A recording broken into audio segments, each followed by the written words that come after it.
خورشید سپهر به زوالی عشق است. مرغ چمنی خجسته عشق است. عشق آن نبود که همچو بلبل نالی، عشق آن نبود که همچو بلبل نالی، هرگه که بمیری و ننالی عشق است.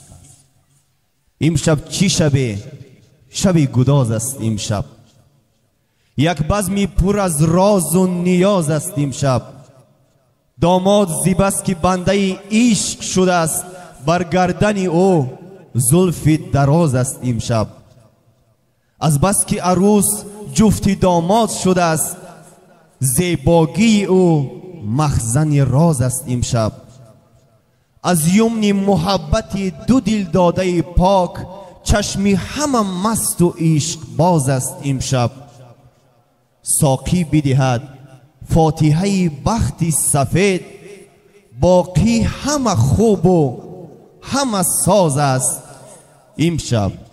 عروس و شه الها شاد باشید، به گلباغ حیات آزاد باشید. در آغوش دیار عشق و ارمان، یک شیرین دیگر فرهاد باشید. برای دو جوان امشب در دل باز می‌گردد، تمام رازی بنهفته کنون ابراز می‌گردد. در این گلشن که از عشق و محبت نکهت دارد، خوشا با بلبل شیدا گل همراز می‌گردد.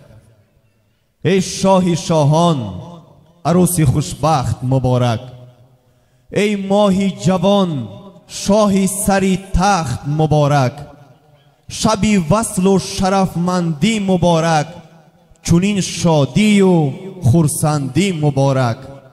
دلاگاهی و دلبندی مبارک، چون نخل گشته پیوندی مبارک. نم نمی باران چو یادت کرد یادت میکنم، برگی گل چون بوی تو آورد یادت میکنم. دردی عشقت مرد بود و قسمتم نامرد بود، من به قصد قسمت نامرد یادت میکنم.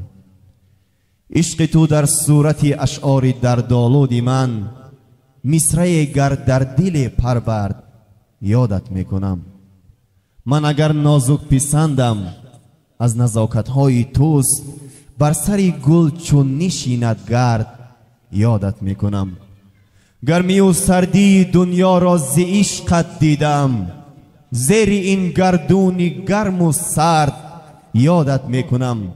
هر کجای هم که باشی دور از من نیستی، با علم با داغ دل با درد یادت میکنم.